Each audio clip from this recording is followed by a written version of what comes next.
하겠습니다. 살다 보면은 때때로 밤잠을 이루지 못하고요. 괴로워했었던 시간들을 만나게 됩니다. 많은 사람들이요. 이런 괴로움 때문에 때로는 과거의 이 실수나 기록이 마음에 들지 않았을 때 그 기록을 지우고 싶고 또 새로운 인생의 역사를 쓰고 싶은 마음들도 있습니다. 여러분들은 그런 잊고 싶은, 지우고 싶은 과거의 흔적들이 있으십니까? 잠을 자고 싶은데요. 잠이 오지 않아요. 두려워요. 그런데요. 그 문제가 우리를 괴롭게 하지만은요. 오늘 말씀을 통해서요. 우리가 어떻게 하나님의 은혜로 현실에 직면한 이 괴로운 가운데 돌파구를 찾을 수 있을지 좀 다루도록 하겠습니다. 예, 좀 무거운 말씀을 드렸더니 예, 좀 마음이 무거우시셨지만 저도 이런 경험이 있었어요. 제가 초등학생 때요. 여러분들 뭐 다 그런 경험이 있으셨을지 모르겠지만 시험을 망치면은 제가 잠을 못 잤어요. 예, 저희 어머니가 점수에 대해서 좀 엄격하셔가지고 성적표를 보여줄 수가 없는 거예요. 그래서 제가 어린 나이에 얼마나 미련한 생각을 했냐면은 그때는 이제 전산이나 온라인으로 점수가 등록되는 게 아니잖아요. 그래서 교무실에 불이 났으면 좋겠다. 그래서 이 점수가 다 깨끗이 지워졌으면 좋겠다. 그리고 성적표를 꽁꽁 감추고 있다가 결국 버티고 버티다가 들통이 나죠. 그럼 얼마나 조마조마했냐면요. 야, 이거 어떻게 해야 되지? 그렇다고 이제 점수를 바꿀 수 있는 기술이 제게는 부족했고, 그래서 감추고 있는 거죠. 그러다가 발각되면은 난리가 나는 것입니다. 작은 일이라도요, 우리에게는 피하고 싶은 일들이 분명히 있습니다. 아, 내가 그때 왜 그랬을까 하는 시간들이 있습니다. 그런데요, 오늘 성경 본문에 나오는 이 야곱은요, 그런 상황 가운데서 하나님을 만나게 됩니다. 우리가 읽지는 않았지만은요, 11절에 보면 32장 내가 주께 간구하오니 내 형의 손에서 에서의 손에서 나를 건져내시옵소서라고 간구를 해요. 내가 그를 두려워하면 그가 와서 나와 내 처자들을 칠까 겁이 납니다. 라고 하나님께 매달리게 됩니다. 그런데요, 야곱의 일생은요, 하나님을 붙드는 인생이 아니었었습니다. 여러분, 야곱이 어떤 인생을 사셨는지 아십니까? 굳이 비교를 하면은 나중에 역사 가운데 나왔었던 나폴레옹 같은 인물? 그러니까 내게 불가능은 없다. 뭐 nothing is impossible. 내 사전에 불가능은 없다. 발음이 좀 그래도 이해해 주시고요. 자, 쌍둥이 동생으로 태어났어요. 그런데 장자에게만 주는 축복 권한이 있어요. 이게 얼마나 대단한 거냐면요. 장자에게는 다른 사람의 2배의 유산을 상속해 줍니다. 그리고 축복의 권한도 줘요. 근데 이게 너무 갖고 싶으니까 야곱이 어떻게 했죠? 나면서부터 형의 발목을 붙들고 나와서 결국 내 사전에 불가능은 없다라고 그것을 쟁취합니다. 맞죠? 형을 속여서 빼앗죠. 자, 이 일 때문에요. 이 형을 피해서 도망을 가요. 목숨이 위태로운 거죠. 형한테 죽임을 당할까봐 외삼촌 라반의 집으로 피신을 하죠. 근데 거기서도 어떤 일을 경험하냐면요. 너무 아름다운 라헬이라고 하는 여인을 보게 된 거예요. 외삼촌의 둘째 딸이죠. 그래서 외삼촌이 조건을 내고 합니다. 7년 일하면은 내가 이 딸을 내게 줄게. 7년을 죽어라고 열심히 일을 하죠. 근데 어떻게 됐죠? 결혼식 후에 눈을 떠보니까 라헬이 아니라 레아였더라. 여러분 7년을 그렇게 모든 걸 쏟아붓고요. 다른 결과를 얻었어요. 어떻게 보면 실패한 거죠. 그러면 우리는 어떻게 합니까? 그래, 할 만큼 했으니까 포기하거나 아니면 분노하겠죠. 그런데 이 야곱이 대단한 게 7년을 더 일해요. 7년 더 일하면 이번에 둘째 딸을 주겠다. 우리 남자분도 군대 갔다 오셨을 것 같은데요. 만약에 지금 결혼을 시켜준다고 하면 총각 때 7년 더 군 생활 하실 수 있겠습니까? 지금 배우자와 같이 이거 다 이제 결혼하겠다라는 뜻이에요. 웃으신 거 보면은 7년이 뭡니까? 20년 하겠다라고 하는 의미입니다. 야곱이 그랬어요. 7년에 6년을 더해서 20년을 일하죠. 그리고 결국 라헬을 얻어냅니다. 여러분, 얻고 싶은 것을 얻어내는 삶이었었습니다. 그런데요, 모든 것을 다 거머쥐었었던 야곱이요, 비로소 피할 수 없는 두려움에 직면을 하게 됩니다. 그 전까지는요, 수단과 방법을 가리지 않고요, 가졌어요. 쟁취했어요. 빼앗았어요. 그래서 내 손에 움켜쥐었습니다. 우리의 삶 아닙니까? 여러분 어떠세요?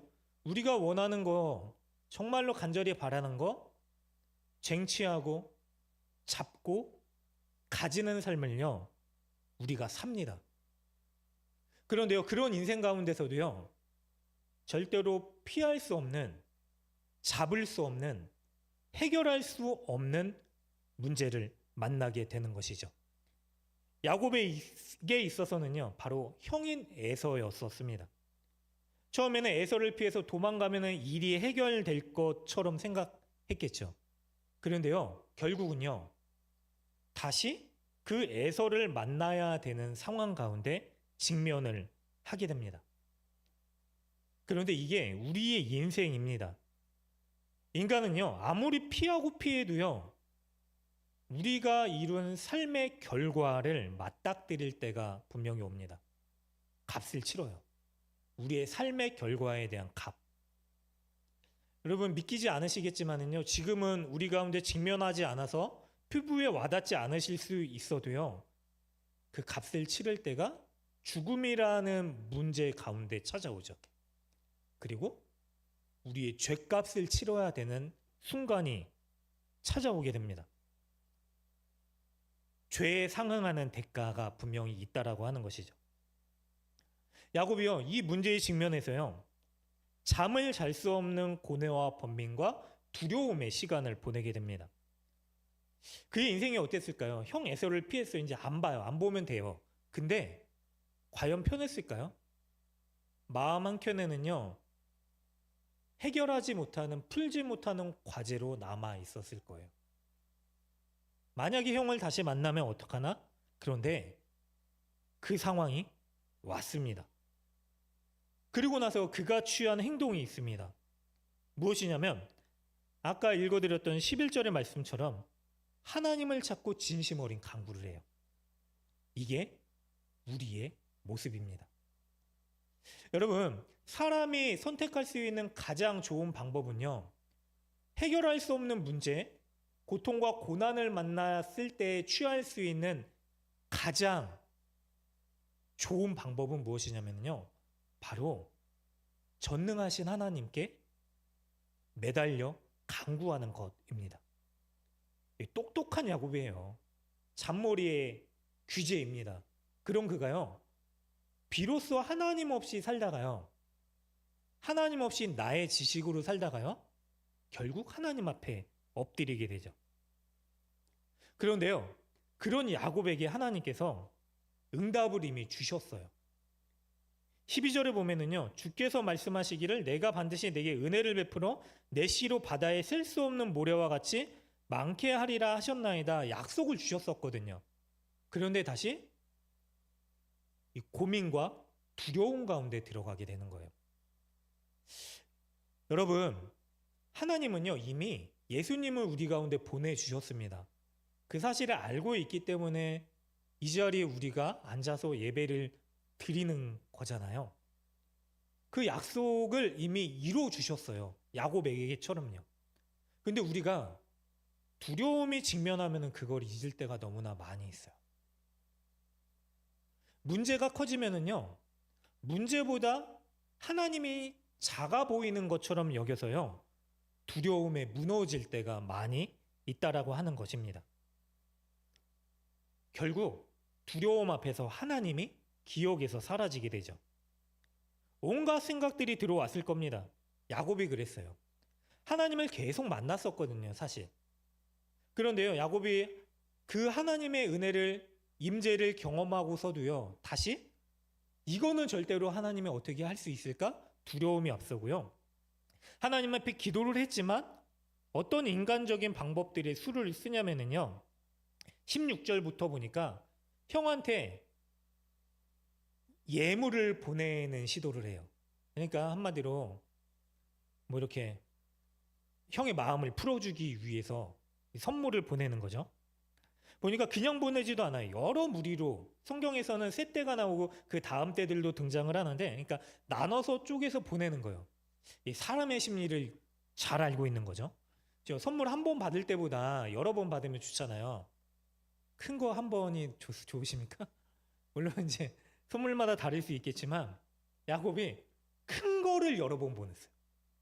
보니까 암염소 200, 순염소 20, 암양 200, 뭐 순양 20, 전나는 약대 30, 뭐 황소, 뭐 암소 나귀 할 것 없이 계속 보내는 거예요. 형이 이러면 좀 풀어주겠지. 그 마음이 바뀌지 않을까. 결국에는 33장으로 넘어가면 이미 하나님 앞에 기도했어요. 32장에서. 근데 34장에서 또 인간적인 수를 쓰는데 무엇이냐면 이제는 가족들도 나눠요. 만약에 형이 마음을 바꾸지 않고 나를 죽이려 한다면, 자, 가족을 보내는데도요, 어떻게 보내냐면 종들을 먼저 보내고 그 다음에 아내가 2명이었잖아요. 덜 사랑하는 레아를 보내고 그 다음에 라헬과 자녀를 보내요. 그리고 자기가 남아요. 여러분, 사랑하는 아내를 위해서 20년 동안 일한 사람이요, 결국 자기의 목숨이 위태롭게 되니까 어떻게 되죠? 그 사랑하는 아내와 자녀마저도 먼저 보내요. 그리고 자기만 남습니다. 가끔 드라마나 장례식장을 가게 되면은요, 사랑하는 아내를 먼저 보내고 나서 이렇게 슬퍼하는 분들을 만나게 됩니다. 저 마음이 참 아프고 숙연해집니다. 그런데 어떤 분들은 이렇게 얘기해요. 아이고, 나는 어떻게 살라고 너무 슬퍼서 그런가 보다라고 생각이 들기도 하는데, 근데 어떤 경우에는 또 나중에 재혼을 하세요. 그러니까 나는 어떻게 살라고가 어떻게 보면은 지극히 개인적인 슬픔을 반영한 고백일 수 있죠. 야곱이요, 20년을 두고서 얻어낸 그 아내를 버리기까지 보낸 거는 버린 거죠. 자기를 너무 사랑한 거예요. 그럼 어떻게 됩니까? 이렇게 하면 나는 그래도 살 수 있지 않을까? 나라도 살아야 되지 않을까라는 생각이었을 겁니다. 그런데 이게 굉장히 지혜로운 방법이라고 야곱은 생각할 수 있지만은요, 이거는 지혜가 아닙니다. 여러분, 진짜 지혜가 뭔지 아십니까? 진짜 지혜는요, 믿음으로 하나님을 신뢰하고요, 자신의 생각을 뛰어넘는 거예요. 하나님께 내어 맡기고요, 하나님의 생각으로 문제를 결정하는 게 진짜 지혜입니다. 가장 지혜로우신 분께 맡기는 거죠. 그리고 이걸 신뢰한다라고 하는 거예요. 그리고 이게 믿음입니다. 그런데요, 하나님께 기도를 하면서도요, 자신을 포기하지 않고 자기 생각에 갇혀 있는 야곱은요, 결국 기도도 하지만 자기의 방법을 따라서 하는 일들을 선택하고 계획합니다. 그리고 이게 우리의 모습이기도 합니다. 하나님을 경험합니다. 그런데요, 경험한 하나님을 신뢰하지 못해요. 여러분 어떠세요? 전적으로 내 방법을 잠깐 내려놓고 하나님께 내어 맡기는 거, 이 믿음이요, 우리 가운데 회복되시기를 간절히 소망합니다. 야곱이 하나님을 만났지만은요, 결국 형 때문에, 두려움 때문에 자기의 방법을 결정하죠. 그리고 불안해합니다. 자, 하나님 믿고 내 방법대로 선택하면은요, 그래도 불안해해요. 그런데요, 하나님 믿고요, 전적으로 하나님 신뢰해서 이제는 하나님께 맡기겠습니다 라고 포기하는 사람은요, 근데 이게 포기가 아니라 가장 지혜로운 방법인데요, 이제 더 이상 불안하지 않아요. 하나님께서 해 주실 것을 믿기 때문입니다. 결국 야곱은요, 그런 방법들을 선택하지만은요, 불안 가운데 살아갑니다. 그런데 하나님이요, 그런 야곱을 찾아와 주세요. 문제가 커지면은요, 우리가 하나님께 집중하지 못할 때가 있어요, 도리어. 그래서 여러 가지 것들을 봅니다. 그러나 하나님께 집중하지 못해요. 그런데 진짜 큰 은혜가 뭔지 아십니까? 그 문제 가운데서 하나님이 찾아주시고요, 하나님이 계시다라고 하는 것을 깨닫게 해주시는 게 큰 은혜입니다. 모든 이야기들 가운데서요, 잠깐 귀를 닫고요, 하나님께 문제를 내어 맡길 수 있는 것. 그래서 읽은 본문을 보니까요, 32장 24절에 야곱이 홀로 남고요, 어떤 사람이 날이 새도록 야곱과 씨름했대요. 자, 캄캄한 밤이에요. 두려움 가운데 야곱이 있었다라고 말씀드렸습니다.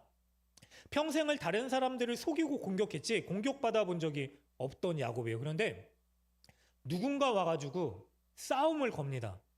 어떤 생각이 들었을까요? 형이 보낸 자객인가? 날 죽이려고 하나? 그래서요, 야곱이요, 그 사람과 날이 새도록 씨름을 합니다. 밤새도록 씨름한 거예요. 여러분, 이제 저희 아이가 어려서요, 아이랑 잠깐 놀아주면은 체력이 배터리가 얼마 안 가서 이제 소진이 돼요. 헉헉하는데 야곱이요, 어떤 사람과 밤새도록 씨름을 하는 거예요. 자, 우리가 야곱을 생각하기에요, 우리가 어릴 때 성경 동화를 보면서 야곱이 집에서 엄마 일을 도우면서 요리를 하고 막 그래서 야곱이 유약한 것처럼 생각하실 수 있는데, 야곱은 절대로 유약한 사람이 아니었었습니다. 보면 나중에 라헬을 만났을 때, 예삼촌 라반에게 갔을 때 옮기지 못하는 큰 돌이 있었는데 여러 명이 달려들어도 옮기지 못하는 걸 야곱이 옮겨버려요. 그리고 나서 또 무엇을 하냐면요, 이 사람과 밤새도록 씨름하고 또 야곱이 20년 동안이나 일을 했잖아요. 체력적으로 대단한 거예요. 그런 야곱과 누군가 씨름을 했어요. 그런데 밤새도록 싸우면서 야곱이 그 사람을 붙들고 씨름을 했는데 결국은 패배를 해요. 치명적인 일격을 당하게 되고, 그리고 엉덩이 뼈가 탈골되는 이 패배를 당하게 되죠. 무너지게 된 거예요. 왜 엉덩이 뼈를 쳤을까요, 그 사람이? 가족들 다 보내고 재산도 다 보냈어요. 남은 게 뭐죠? 도망갈 수 있는 내 허벅지 다리예요. 남은 거 하나 방법을 하나님의 사자가요, 그것마저도 치신 거예요. 이제 너한테는 방법이 없다. 그 방법을 거두어 가시고 엉덩이 뼈를 탈골시키세요. 비로소 야곱이요, 완전히 패배하게 된 것이죠. 근데 이게요, 하나님의 잔인한 은혜입니다. 은혜인데요, 어떻게 보면 우리한테는 잔인한 거예요. 하나님이요, 때로는 자기 꾀를 끝까지 포기하지 못하는 사람들에게요, 이런 방법을 쓰실 때가 있어요. 내려놔라, 내려놔라, 내려놔라.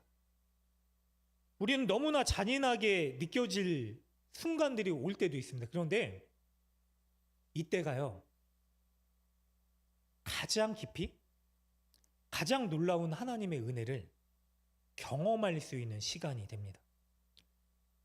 여러분, 우리 2024년도 살아오면서요, 아직도 해결하지 못한 문제들, 어려움들, 낙심케 만드는 실마리 못 푸는 일들이 있으십니까? 이럴 때 하나님을 찾을 수 있으시길 간절히 바랍니다. 문제보다 크신 하나님이요, 문제보다 더 큰 은혜를 주시기 위해서요, 때로는 그런 방법을 통해서 하나님을 전적으로 찾게 만드시는 거예요. 야곱이 그랬잖아요. 평생 자기가 쥐어 사는 삶. 그런데 이 일이 있은 후에 야곱이 어떤 삶을 사냐면요, 다 포기하고 하나님께 전적으로 매달리는 삶을 살게 됩니다. 이게 바로 은혜예요. 하나님이 책임져 주시는 삶. 많은 사람들이요, 신기하게도요, 내가 불가능이 없다라고 생각하는 사람들은 하나님이 없다라고 생각해요. 근데 이게 어떤 마음인지 아세요? 내가 하나님이 되는 거예요. 하나님 뭐 필요 없고 하나님 안 찾아도 내가 내 인생을 내 힘으로 살아갈 수 있다? 결국 내가 하나님이 되는 거거든요. 그런데 하나님은 그런 삶을 원하지 않으세요. 재미있는 얘기 해드릴까요? 정신병원에 어떤 사람이 막 이런 얘기를 외쳤대요. 내가 하나님의 아들이다. 아들이다. 그 옆에 있는 사람이 뭐라 그러는지 아세요? 내가 언제 널 낳냐? 낳냐? 근데 그 사람이 내가 언제 널 낳냐? 그런 사람이 뉴스를 맨날 보고 있대요. 뉴스만. 그래서 이제 그 병원에 있는 의사가 왜 맨날 뉴스만 봅니까? 그랬더니 이 답답한 사람아, 내가 세상을 알아야지 해결해 줄 거 아니냐? 내가 해결하려고 하는 게요, 바로 하나님이 되는, 내가 하나님이 되는 삶입니다. 완전한 패배를 경험하기 전까지는요, 우리가 절대로 하나님을 붙잡지 않습니다. 그래서 하나님이 때로는 완전히 우리를 무기력하게 만들 때가 있어요. 두 손 두 발 다 들고요, 주님 도대체 어떻게 해야 됩니까? 그런데 그동안 찾지 않았던 하나님을 비로소 우리가 그때 찾게 되는 것이죠. 그리고 결국 내 손으로 내 힘으로 쟁취하는 삶이 아니라요, 하나님께서 부어주시는 은혜로 살아가는 삶을 살아가게 됩니다. 야곱이요, 다리를 절게 됩니다. 그리고 나서 뭘 하냐면요, 26절에 보면은 다른 거란 게 아니라 그 사람을 붙들고요, 당신이 내게 축복하지 아니하면 가게 하지 아니하겠나이다 라고 해요. 뭐죠? 자기 손으로 쟁취하던 손을요, 이제는 하나님의 은혜를 붙드는 손길이 된 거지요. 여러분, 이제 나는 하나님이 아니면 못 삽니다. 주님 살려주십시오. 저는 할 수 없습니다. 주님께서 해주셔야 됩니다. 하나님 안 계시면 안 됩니다. 라고 하는 것을 구하게 되고요, 하나님이요, 복을 허락해 주세요. 사랑하는 여러분들, 지금까지 살아오면서, 아니 올 한 해만 돌아보더라도 여러분들은 우리는 어떤 삶을 살아오셨었습니까? 하나님 믿지만 잠시 이 문제에 있어서만큼은 하나님을 뒤로 두고 내 힘으로, 내 손으로 하나님 없이 살아가려고 했었던 삶은 아니셨습니까?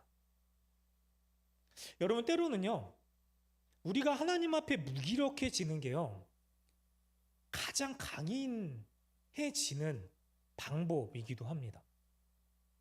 우리 믿음의 선배들, 우리 부모님 세대들을 보더라도요, 날마다 눈물로 간구하시면서 그 눈물로 기도의 자리를 지키셨잖아요. 제가 젊었을 때만, 지금도 젊지만 더 젊었을 때만 하더라도 어머니가 우시는 게 너무 싫었어요. 왜 울어? 왜 교회만 가면 창피하게 울어? 울지 마. 이래서 내가 창피해서 교회를 못 가겠어. 근데 지금 이해가 돼요. 왜 그 자리를 지키면서 건강도 약하고 연약한 분이 그렇게 그 자리를 지키셨을까? 이런 믿음이요, 강해지게 하는 거예요. 하나님이요, 우리를 강해지게 하는 게 아니라요, 하나님이 우리의 강함 되어 주신다라고 약속하신 약속을 끝까지 붙드는 거예요. 이 믿음이 있으면요, 절대로 해결할 수 없는 낙심되는 일들이 오더라도요, 우리는 낭망하지 않아요. 좌절하지 않아요. 오히려 이 믿음이 없으면 어떻게 되는지 아세요? 할 수 있는 대로 다 해봤으니까 이제 포기다, 끝이다, 안타까운 선택을 하기도 합니다.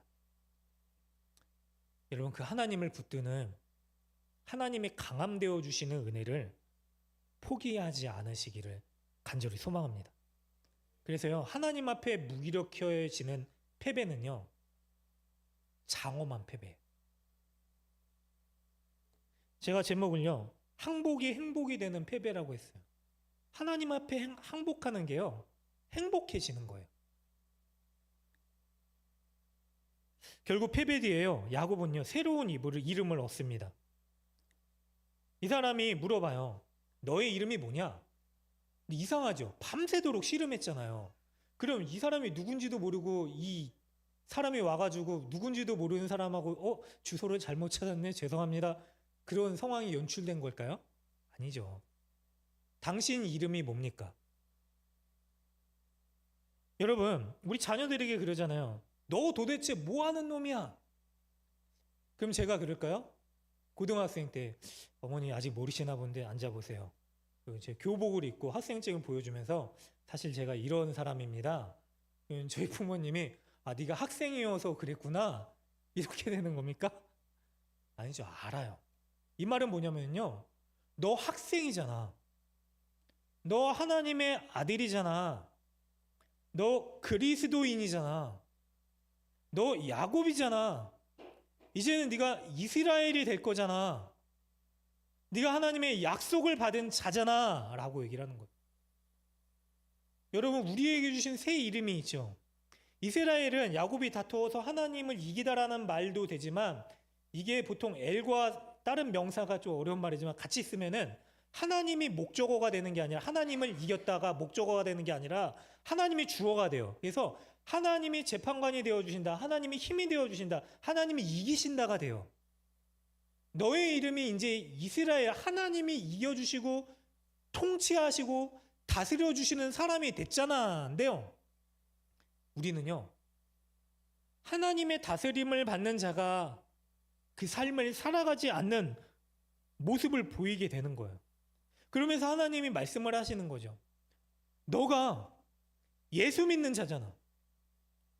여러분 결국 예수님이요. 자신의 찢어진 상처로요. 철저한 패배자가 되어주셔서요. 우리를 위해서 모든 우리가 짊어져야 될 이 두려움에 엄습해야 될 문제를 다 짊어지시고요. 십자가에 죽으시고 다시 살아나셔서요. 절름발이처럼 만신창이가 되셨지만은요. 우리의 생명이 되어주셨죠. 그래서 우리에게 부여받은 새 이름이 무엇입니까? 그리스도인이죠. 여러분 초대교회 때 그리스도인이라고 하는 이름은요. 자신들이 부르는 이름이 아니었어요. 예수님을 믿는 사람들을 보고요. 핍박하는 사람들이 로마의 통치자들이 때로는 이방인들이요. 예수를 믿기 때문에 부당한 삶을 살아가면서도요. 예수님을 포기하지 않고 약속을 붙들고 살아가는 사람들을 향해서요. 이 미련한 사람들아 왜 예수를 믿냐? 아직도 예수가 살아있다라고 믿냐 하는 사람들을 향해서 조롱하면서 불렀었던 사람 이름이요. 바로 그리스도인이라고 하는 칭호예요. 그런데요. 그 그리스도인이라는 이름을 받았지만 그리스도인 된 사람들은 그 이름이 가장 존귀한 칭호였죠. 가장 큰 은혜였죠. 왜요? 미련하게 죽어간 예수님이요. 그러나 가장 높은 자리에 올라가셔야 될 영광을 회복하시고요. 죽으시고 부활하신 생명의 은혜를 우리에게 주셨기 때문입니다. 그래서 예수의 이름을 붙들고 살아가는 것이죠. 여러분 야곱은요. 그냥 형과 화해하고 이야기가 끝난 게 아닙니다. 이스라엘이라는 이름을 받았기 때문에요. 더 이상 복을 쟁취하면서 살아가는 게 아니라 복을 쟁취해서 그의 삶의 목적이 달성된 게 아니라 형과 화해해서 그의 모든 목적이 달성된 게 아니라 이스라엘이라는 이름을 받아서요. 하나님의 다스리심과 동행하심을 가지고 살아가야 될 자로 새로운 부름을 받은 것입니다. 넉넉한 재산을 확보하는 것도 아니고요. 관계의 회복을 끝내가지고 문제가 해결돼서 야곱의 인생이 끝난 것도 아니고요. 다시 하나님이 주신 이름을 부여받았기 때문에 그 이름을 의지하여 살아가는 자가 된 것입니다. 사랑하는 여러분, 우리에게 동일하게 해주신 예수의 이름이 있습니다. 그 이름을 붙들고 때로는 사람들이 미련하다고 할지라도 너 그거밖에 안 돼. 그러니까 하나님을 믿지. 연약하니까 예수를 찾지. 라고 하는 말이 들릴지라도 때로는 예수님 때문에 우리가 세상과 다른 결정을 해서요. 내가 이거 하면은 부당한 불이익이 올지라도 우리를 위해서 가장 크신 은혜를 주신 새로운 생명을 허락하신 예수의 이름을 붙들고 살아갈 수 있는 우리 모두가 되시기를 주님의 이름으로 간절히 축원합니다. 절망에 빠진 사람에게요, 가장 먼저 손 내밀어 주시는 분이 계십니다. 바로 예수님이십니다. 그 손길이 우리 눈에 보이게 될 때요, 우리에게는 절망의 나락에 있어서도요, 소망을 발견할 수 있게 되는 것입니다. 우리 다